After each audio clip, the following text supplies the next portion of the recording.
जगन्नाथ जय माँ उमा देवी हूँ अनुगुल जिला छिंदीपदा ब्लॉक अंतर्गत टांगिरी ग्राम पंचायत बारबंचा ग्राम शक्तिपीठ ये शालक चमूली माँ आदिम काल पूजा पाती ये आज तृतीय गुरुवार मार्गशीर मास तृतीय गुरुवार माँ वार्षिक पूजा अनुष्ठित होता हजार हजार भक्त भाई मैंने आसते माँ कोण लाभ करने आशीर्वाद लाभ करने माँ तानी भजन संध्या धूम मचाई ये आम सुनाम धन्य गायिका को पाइचु आम जन आम कलाकार को पाइचु प्रतिक्रिया देवी जय जगन्नाथ जय माँ उमा देवी जय माँ तारिणी आगे आप ना मो ना सुहानी दास मु कन्या रस्ती हाँ आज माँ को पाखे गीत गायकी निजक खुशी मन करुच्ची बहुत भाग्यर सौभाग्यर कथा मोर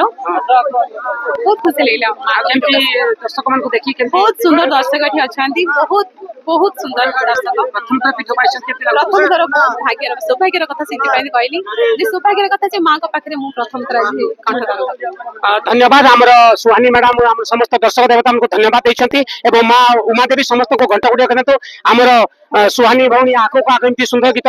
गाई था दर्शक मान भल पाई धन्यवाद जय जगन्नाथ जय माँ उमा देवी।